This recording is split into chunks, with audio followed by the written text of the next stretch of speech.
नमस्कार दोस्तों, स्वागत है आपका हमारे YouTube चैनल मंजिल ऑनलाइन गुरु पर। दोस्तों, आज की इस वीडियो में हम लोग पढ़ेंगे ज्योग्राफी और ज्योग्राफी विषय में हम लोग आज देखेंगे प्रवाल भित्ति या फिर प्रवाल। तो आपने इससे पहले भी पढ़ा होगा प्रवाल क्या होता है, प्रवाल भित्ति क्या होता है, लेकिन आज की वीडियो का कुछ अंदाज अलग होगा। तो वीडियो अंत तक देखिए और वीडियो अगर अच्छा लगे तो लाइक और शेयर करना, और अगर हेल्पफुल लगे तो चैनल को भी सब्सक्राइब कर देना। ठीक है, तो चलिए शुरू करते हैं। आज हम बात करेंगे प्रवाल। देखिए, प्रवाल के विषय में हम किन किन विषयों पर बातचीत करेंगे वो हम आपको बता देते हैं। तो पहला विषय है प्रवाल क्या होता है। तो सबसे पहले जिस चीज का भी हम अध्ययन करना चाहते हैं तो उसके विषय में ये पता होना चाहिए वो चीज है क्या। ठीक है, उसके बाद में वो जो प्रवाल होता है उसके निर्माण के लिए आवश्यक दशाएं कौन कौन सी होती हैं, ये प्रवाल कहाँ पर किन दशाओं में बन सकते हैं, किन दशाओं में मर जाएंगे, तो इसके विषय में भी जानकारी हम आपको देंगे। आगे हम बात करेंगे प्रवाल कितने प्रकार का होता है, इस पर भी हम लोग बातचीत करेंगे, या प्रवाल भित्ति कितने प्रकार की होती है इस पर भी हम लोग बातचीत करेंगे। और अंत में हम लोग देखेंगे कुछ महत्वपूर्ण तथ्य, कुछ महत्वपूर्ण फैक्ट्स देखेंगे, इंपॉर्टेंट फैक्ट्स देखेंगे जिनसे क्वेश्चंस बनते हैं। ठीक है, तो वीडियो को अंत तक देखिए, बने रहिए अंत तक। ठीक है, तभी आपको समझ में आएगा। अगर वीडियो पर क्लिक करके चले जाना चाहते तो जाइए जल्दी से, और अगर देखना है तो पूरा अंत तक देखिए। चलिए, तो ये जो प्रवाल होते हैं फ्रेंड्स, ये क्या होते हैं इनके विषय में हम लोग बातचीत करते हैं। ये एक समुद्री बहुत ही छोटे जीव होते हैं। इनका आकार जो होता है 2 सेंटीमीटर लगभग होता है। 2 से 3 सेंटीमीटर आकार वाले समुद्री जीव होते हैं। क्या होते हैं? समुद्री जीव होते हैं। और जो प्रवाल होते हैं मैक्सिमम आपके समुद्र या सागरों में ही पाए जाते हैं, नदियों, तालाबों, झीलों में नहीं पाए जाते हैं। ऐसा क्यों है अभी हम आपको आगे बताएंगे। तो प्रवाल भित्ति का जो निर्माण है ये मूंगे या कोरल पॉलिप के चूना युक्त अस्थि पंजरों के द्वारा होता है। जो प्रवाल होता है ये इसका आकार कुछ इस प्रकार से होता है, इस प्रकार से होता है। जैसे कि आपने देखा होगा, सीप देखा होगा, सीप जिसे हम लोग अपनी भाषा में शंख बोलते हैं, बजाया जाता है। जो जब पूजा पाठ करवाया जाता है तो उस समय बजाया जाता है। इसके अलावा जो सीप होती है वो भी वहां पर ये सीप जो होती है तालाबों, नदियों में भी पाई जाती है, लेकिन उसका जो बाहर का आवरण होता है वो किसका होता है? कैल्शियम कार्बोनेट का होता है। किसका होता है? चूने का होता है।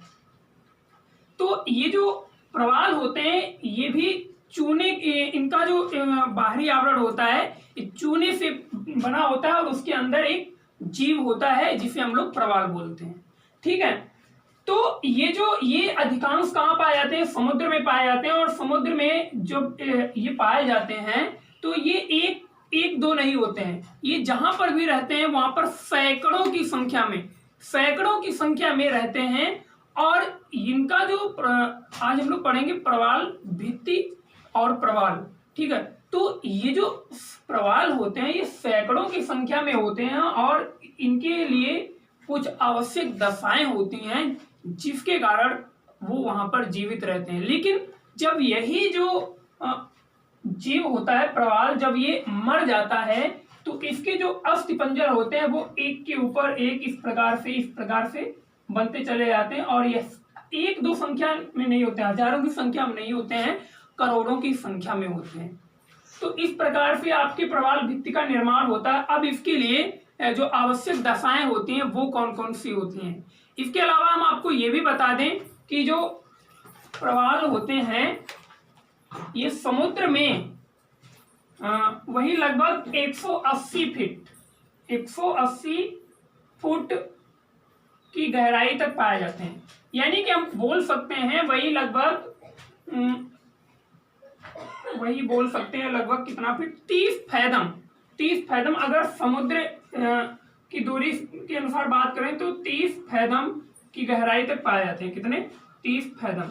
आपको पता होगा कि एक फैदम में कितना फुट होता है? 6 फुट होता है। एक फैदम में 6 फुट होता है। तो प्रवाल जो पाए जाते हैं समुद्र के ये जो तट होते हैं इनके किनारे पाए जाते हैं। मान लीजिए ये कुछ समुद्र है, ठीक है, इधर में समुद्र है, तो प्रवाल कहाँ पर पाए जाएंगे? ये तट है, तो ये तट के किनारे पाए जाते हैं। ज्यादा दूर, ज्यादा गहराई में नहीं ये पाए जाते हैं, प्रवाल गहराई में नहीं रहते हैं, ये छिछले समुद्री इलाकों में रहते हैं। और छिछला समुद्री इलाका कहां पर पाया जाएगा? जहां पर तट होगा, और तट के किनारे एकदम गहराई नहीं हो जाती समुद्र की, धीरे धीरे धीरे धीरे गहराई होती है। तो मान लीजिए यहाँ पर ये आपका प्रवाल है, ठीक, बहुत सारा प्रवाल है। तो इसका जो ढाल होता है, तट की ओर बहुत ही मंद होता है और समुद्र की ओर तीव्र होता है, क्योंकि समुद्र गहरा होता चला जाता है और तट की ओर जितना हम आएंगे उतना उथला हुआ समुद्र मिलता चला जाएगा। यहां तक आपको बात समझ में आई होगी, उम्मीद करता हूं। तो ये जो प्रवाल होते हैं इनको बोलते हैं समुद्रिक वर्षा वन भी बोलते हैं। क्या बोलते हैं? Rain forest of the oceans भी बोलते हैं। क्या बोलते हैं? रेन फॉरेस्ट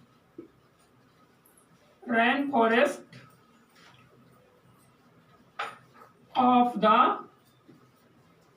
ओशियंस भी बोलते हैं। Rain forest of the oceans भी बोलते हैं इन्हें।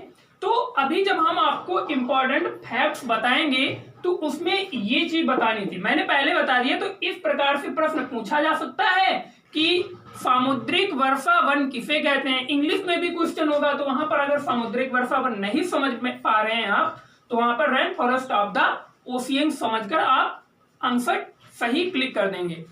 तो अब हम देखेंगे इनके निर्माण की आवश्यक दशाएं। हमने आपको बताया प्रवाल क्या होते हैं, तो ये मैंने बताया। अब हम लोग देखेंगे इनके लिए आवश्यक दशाएं। देखिए, ये समुद्र में रहते हैं और ये अभी हमने बताया कि 30 फैथम की गहराई तक पाए जाते हैं।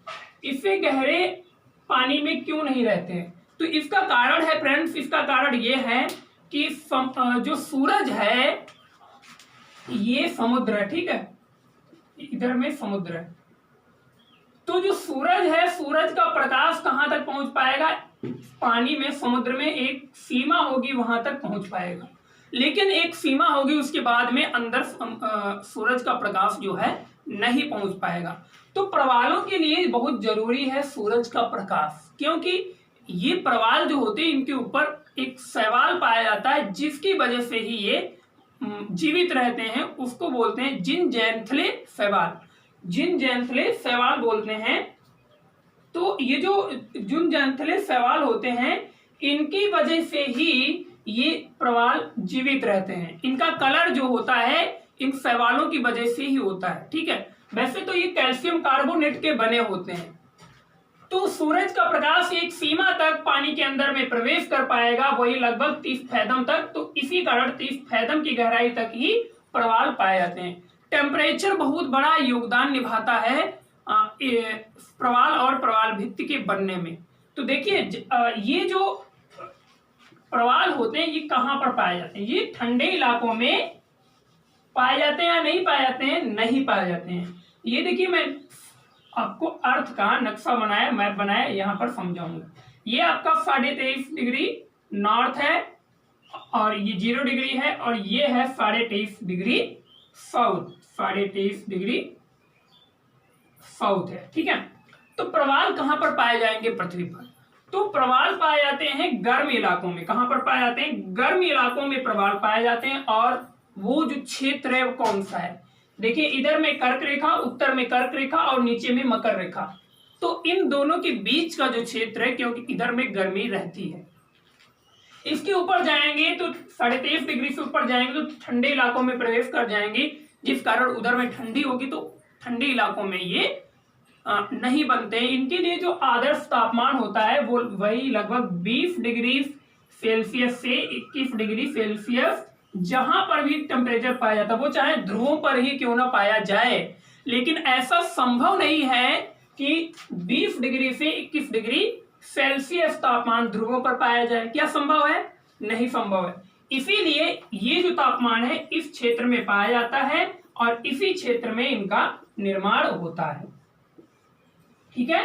तो प्रश्न पूछा जाएगा कि प्रवाल या प्रवाल भित्ति का निर्माण के लिए आदर्श तापमान है। तो अगर 20 डिग्री केवल है तो 20 डिग्री, 21 है तो 21, अगर हो सकता है 20 से 21 डिग्री सेल्सियस दिया हुआ ऑप्शन में, तो आपका वही ऑप्शन क्लियर हो जाएगा। अब बात करते हैं कि जो प्रवाल होते हैं ये क्या बिल्कुल स्वच्छ पानी में पनपते हैं या फिर थोड़ा गंदा पानी होना चाहिए या फिर बहुत ही गंदा पानी होना चाहिए, तो ये हम बता रहे हैं आपको। तो देखिए प्रवाल के लिए बहुत ही आवश्यक है कि इसके लिए गंदा पानी नहीं होना चाहिए, ज्यादा अवसाद युक्त जल नहीं होना चाहिए। मान लीजिए ये बहुत ही एक समुद्र है और इसमें क्या है, अवसाद युक्त जल है। देखिए ना तो ज्यादा अवसाद युक्त जल होना चाहिए और ना तो ज्यादा स्वच्छ पानी होना चाहिए, क्योंकि स्वच्छ पानी जो होता है उसमें पोषक तत्वों की कमी पाई जाती है। स्वच्छ पानी में प्रवाल नहीं बनेंगे, पनप ही नहीं पाएंगे, क्योंकि इसमें पोषक तत्वों की कमी होगी। समझ में आ रहा है? अगर समझ में आ रहा है तो कमेंट करके आप लोग जरूर बताइए। तो स्वच्छ पानी में पोषक तत्वों की कमी होगी, और अगर ज्यादा गंदा पानी है, ज्यादा अवसाद युक्त, देखिए दो शब्द हैं, अवसाद युक्त और अवसाद मुक्त। अवसाद मुक्त मैंने बता दिया यानी कि स्वच्छ पानी। अब अवसाद युक्त का मतलब है कि गंदा पानी जिसमें बहुत ही अधिक अवसाद पाया जाता है, तो उसमें प्रवाल जीवित उसमें भी नहीं रहेंगे। अवसाद युक्त जल, तो इसमें अधिक अवसाद पाए जाने के कारण जो प्रवाल का जो इस तरीके से होता है, तो इसका जो मुख होता है वो बंद हो जाएगा। ज्यादा अवसाद पाया जाएगा तो उसमें प्रवाल का मुख बंद हो जाएगा, जिसके कारण प्रवाल इसके अंदर ही बंद रह जाएगा और उसको ना तो ऑक्सीजन प्राप्त होगी और ना तो वो अपना भोजन बना पाएगा, जिसके कारण वो मर जाएगा। समझ पा रहे हैं आप? तो और ना तो स्वच्छ पानी की, ज्यादा अधिक स्वच्छ पानी होना चाहिए प्रवाल निर्माण के लिए, और ना तो ज्यादा अवसाद युक्त, ना तो ज्यादा गंदा पानी होना चाहिए। इसके लिए मीडियम स्तर का पानी होना चाहिए। और जो प्रवाल होते हैं ये सागरों में ही बनते हैं, नदियों में नहीं बनते हैं, और ना तो नदियों के मुहाने पर बनते हैं। मान लीजिए यहाँ पर नदी गिर रही है, गंगा नदी की बात कर लेते हैं बंगाल की खाड़ी में, तो ये बंगाल की खाड़ी में जहां पर गंगा नदी का मुहाना है, गंगा नदी डेल्टा बनाती है, वहां पर इसका निर्माण नहीं होगा, क्योंकि नदियों में जो पानी आता है वो कैसा होता है, वर्षा का जल होता है और स्वच्छ पानी होता है, जिसके कारण ये यहाँ पर नहीं निर्मित होंगे। या फिर कुछ नदियां ऐसी हैं जिनमें फैक्ट्रियों का पानी डाला जाता है और बहुत ही अवसाद युक्त पानी वो समुद्र में गिराती हैं, तो वहां पर भी प्रवाल निर्माण की कोई आवश्यक दशाएं उपलब्ध नहीं है, जिस कारण वहां पर प्रवाल नहीं बनेंगे। तो इस प्रकार से अब हम बात करेंगे लवणता। देखिए लवणता भी बहुत ही इंपॉर्टेंट चीज है प्रवाल बनने के लिए। तो लवणता कितनी होनी चाहिए? लवणता,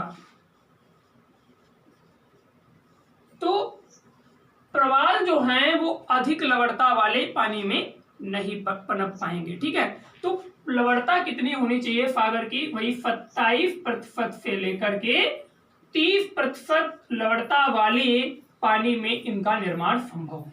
प्रवाल का निर्माण कितने प्रतिशत से कितने प्रतिशत लवणता वाले पानी में संभव है? 27 से 30% आदर्श लवणता है, यानी कि इस अवस्था में जहां पर ये इतनी लवणता पाई जाएगी जिस भी पानी में वहां पर आपके प्रवालों का निर्माण संभव है।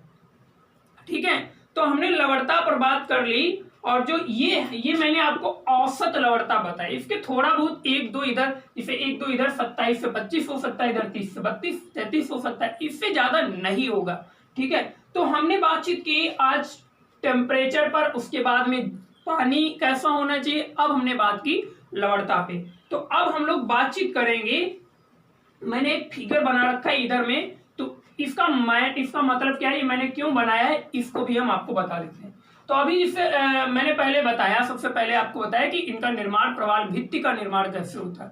प्रवाल एक कीट होता है और प्रवाल भित्ति जो होता है वो क्या चीज होता है। तो देखिए समुद्र में कुछ उथले स्थान होते हैं, उथले स्थान यानी कि चबूतरा टाइप में कुछ इस तरीके से होता है।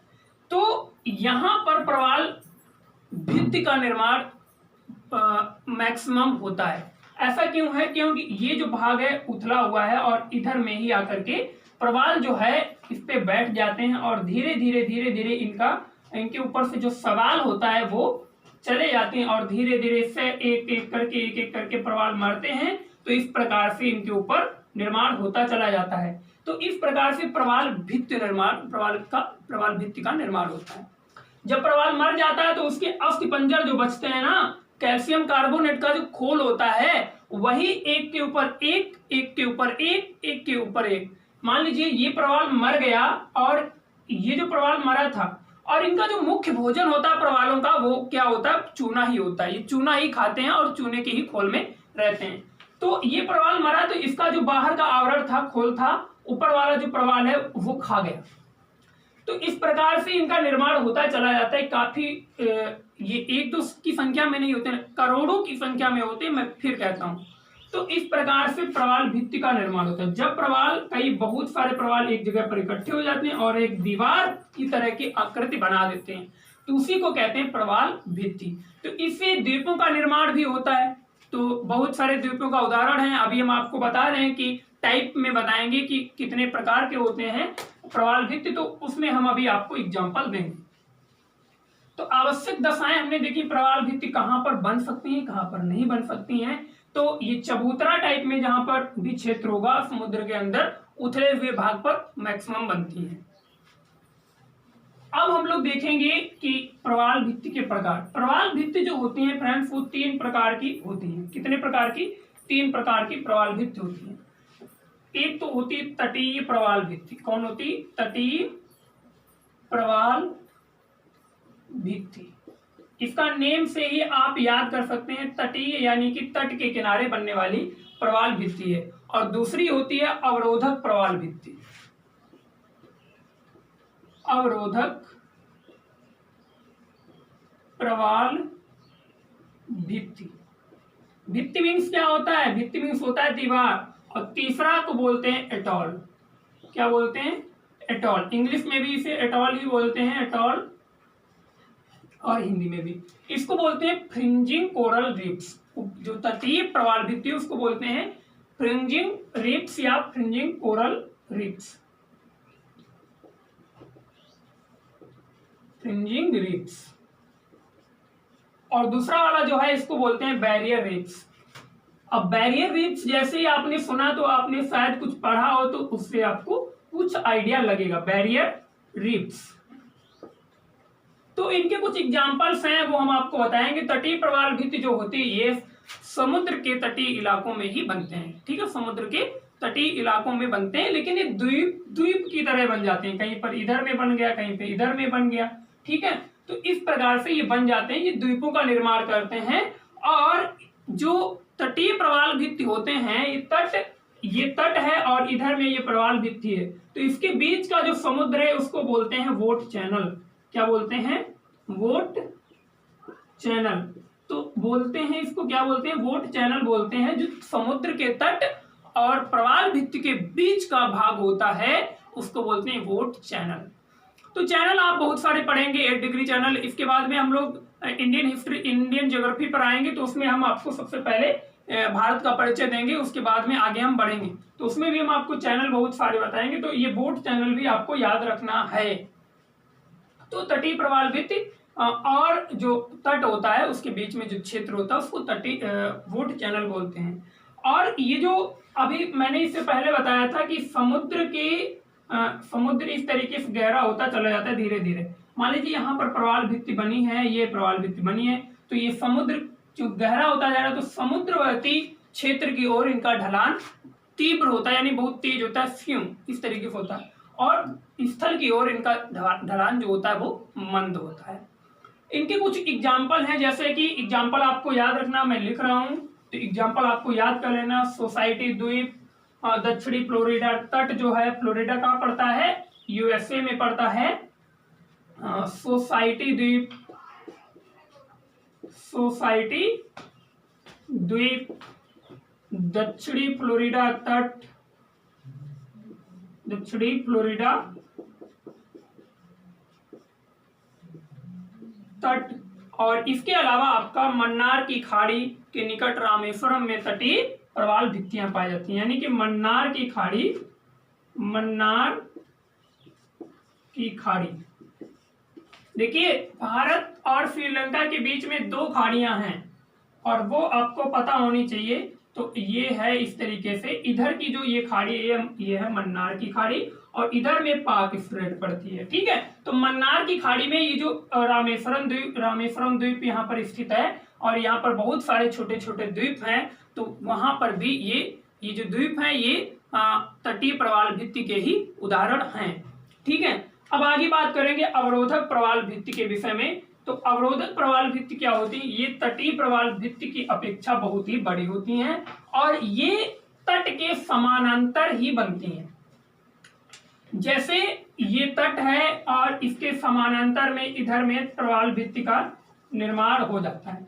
तो अवरोधक प्रवाल भित्ति जो होती हैं ये बहुत विशाल होती हैं, बड़ी होती हैं और तट के समानांतर बनती हैं। इसका बेस्ट एग्जांपल है आपका ऑस्ट्रेलिया के कोरल सागर की तरफ पाई जाने वाली कोरल रीफ्स, यानी कि इसको बोलते हैं, ये है ऑस्ट्रेलिया। मैं इधर बना रहा हूं तो इस तरीके से है ऑस्ट्रेलिया कुछ, और इसके समानांतर इस तरीके से एक प्रवाल भित्ति पाई जाती है जिसको बोलते हैं ग्रेट बैरियर रीफ्स। तो ये दुनिया की सबसे बड़ी प्रवाल भित्ति है, प्रवाल भित्ति का उदाहरण है और ये बहुत बार एग्जाम में पूछी गई है कि विश्व की सबसे बड़ी बैरियर रीफ कौन सी है। तो वो है ग्रेट बैरियर रीफ। ये कोरल सागर में पाई जाती है ऑस्ट्रेलिया के पूर्वी तट पर, ऑस्ट्रेलिया के पूर्वी तट पर पाई जाती है और इधर में है आपका कोरल सागर। ठीक है, तो ये है ग्रेट बैरियर रीफ, इसको आपको याद रखना है, ग्रेट बैरियर रीफ। और इसके अलावा यही आपका एक बहुत ही अच्छा उदाहरण है। उसके बारे में हम बात करेंगे एटॉल। एटॉल क्या होते हैं? एटॉल के बेस्ट एग्जाम्पल हैं अपने भारत देश में भी और भी बहुत सारे एग्जाम्पल हैं। तो किसी द्वीप या जलमग्न पठार, जैसे कोई द्वीप है और या फिर कोई जलमग्न पठार है, इस तरीके से पठार है और लेकिन वो जलमग्न हो गया है, समुद्र के अंदर चला गया है, तो इनके ऊपर जब मूंगा जो होते हैं, प्रवाल होते हैं, बहुत सारे इकट्ठे होते हैं और उनकी जब मृत्यु हो जाती है तो फिर ये एक भित्ति का निर्माण करते हैं। ठीक है, इससे फिर द्वीपों का भी निर्माण होता है, क्योंकि ये जो द्वीप था ये डूब गया था और इस यहाँ पर जो अभी मैंने 30 फैदम की दूरी बताई थी 180 फीट की, वो बहुत ही आसानी से प्राप्त हो जाती है।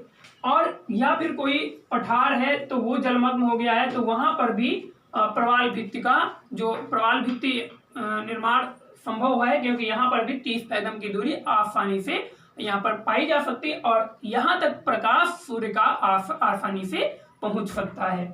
तो यहाँ पर जो प्रवाल हजारों करोड़ों की संख्या में इकट्ठे हो जाते हैं और उनकी डेथ होती है तो उनके जो अस्थि पंजर होते हैं वो इकट्ठे होते रहते, एक समय आता है कि वो एक द्वीप या भित्ति का निर्माण कर देते हैं। जैसे अपने भारत का जो है लक्षद्वीप है, कौन सा? लक्षद्वीप बेस्ट एग्जांपल है। ठीक है, लक्षद्वीप के आसपास बहुत सारे द्वीप हैं, केवल लक्षद्वीप ही नहीं है, लक्षद्वीप में बहुत सारे द्वीप हैं, लगभग 276 के आसपास द्वीप हैं लक्षद्वीप समूह में।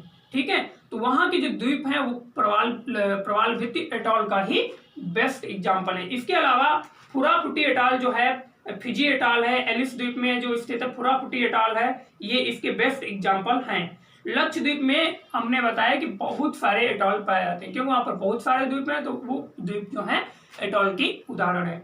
अब हम लोग थोड़ा सा देख लेंगे प्रवाल विरंजन, कोरल ब्लीचिंग के विषय में। तो देखिए जो प्रवाल होते हैं तो इनके लिए कुछ आदर्श तापमान, आदर्श लवणता, आदर्श जल जो होता है, तो हर चीज एक निश्चित होती है कि ऐसे ऐसे माहौल में प्रवाल जीवित रहेंगे। लेकिन जब पर्यावरणीय घटक जो होते हैं उनमें परिवर्तन होते हैं, जैसे वर्तमान समय में जलवायु परिवर्तन की वजह से बहुत ही अधिक जीव जंतुओं पर बुरे प्रभाव पड़ रहे हैं, उसी प्रकार प्रवाल जो होते हैं जब इनके लिए जो आदर्श तापमान है उससे कहीं अधिक हो गया या कम हो गया, या फिर स्वच्छ जो जल है ज्यादा ही स्वच्छ जल हो गया या फिर ज्यादा गंदा जल हो गया, तो वहां पर इनकी मृत्यु हो जाती है। इनके ऊपर मैंने बताया कि शैवाल पाए जाते हैं और उनको बोलते हैं जुनजैंथले शैवाल, जुनजैंथले सवाल, इससे प्रश्न बन सकता है जुन जंतले सवाल से। तो ये जो सवाल है इसके कारण ही इसका जो कलर होता है, प्रवाल का कलर, ये रंग बिरंगे होते हैं। आपने फोटो में देखा होगा, बहुत सुंदर लगते हैं, रंग बिरंगे होते हैं। ये इनका जो कलर होता है, ये इनका स्वयं का कलर नहीं होता, क्योंकि ये किससे बने होते हैं, ये कैल्शियम कार्बोनेट से बने होते हैं। ठीक है, कैल्शियम कार्बोनेट से बने होते हैं। इस कारण इनका, ये तो चूना से निर्मित है ना, तो इनका जो कलर होगा ये रंग बिरंगे तो नहीं हो सकते हैं। तो इनके ऊपर सवाल पाया जाता है जुन जंतले सवाल। तो ये जो सवाल है, ये जो पर्यावरणीय घटक में परिवर्तन होता है, तो ये कुछ अधिक भोजन बना लेते हैं, ज्यादा क्लोरोफिल के साथ जब सूरज का प्रकाश आता है तो ज्यादा कुछ ऑक्सीजन का निर्माण करते हैं ज्यादा। तो इसकी वजह से ये जो प्रवाल होते हैं ये मर जाते हैं, या फिर अन्य बहुत से कारण हैं जिनकी वजह से प्रवाल मर जाते हैं। और ये जो शैवाल होते हैं, जब प्रवाल मर जाता है तो ये शैवाल प्रवाल को छोड़कर चले जाते हैं, जिसके कारण इनका जो रंग होता है वो पुनः चूने की तरह सफेद हो जाता है, क्योंकि शैवाल तो चला गया है, अब इनका जो कलर है वो सफेद हो जाएगा। तो इसको बोलते हैं कोरल ब्लीचिंग बोलते हैं। ठीक है, प्रवाल विरंजन बोलते हैं। तो इसके बहुत सारे उदाहरण हैं कि जुन जंतले जो शैवाल हैं ये प्रवाल को छोड़कर चले जाएं, तो इसका एक तो पर्यावरणीय घटक तो है ही, इसके अलावा जो मछली पकड़ने जाते हैं वहां पर लोग, तो वहां उनका जो पकड़ने का तरीका है वो नहीं सही होता है, या फिर विवर्तनिकी जो उत्थान होते हैं, बाढ़ आती है, वर्षा होती है अधिक, एल नीनो अवसादों में वृद्धि हो जाती है। मान लीजिए समुद्र में नदी का जल गया और उसमें बहुत ही अधिक अवसाद था, जिसके कारण वो रीफ तक पहुंच गया, प्रवाल तक पहुंच गया, तो उधर में प्रवाल मृत्यु हो जाती है।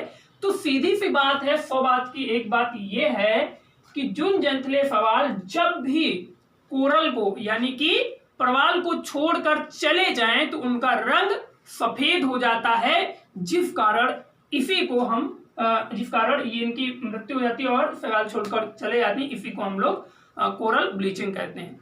तो आज की वीडियो में हमने देखा जो प्रवाल होता है ये क्या होता है, प्रवाल भित्ति जो होता है ये क्या होता है, इसके अलावा इनके लिए जो आवश्यक दशाएं हैं वो कौन कौन सी हैं, इनके प्रकार कौन कौन से, मुख्य तथ्य भी हमने आपको कुछ बता दिए। तो उम्मीद करता हूं आज का वीडियो अच्छा लगा होगा, और कैसा लगा, अच्छा लगा है तो आप कमेंट बॉक्स में कमेंट करके बताइए, और चैनल को सब्सक्राइब कीजिए, वीडियो को ज्यादा से ज्यादा शेयर करें, लाइक करें। तो मिलेंगे नेक्स्ट वीडियो में, तब तक के लिए दीजिए इजाजत, नमस्कार।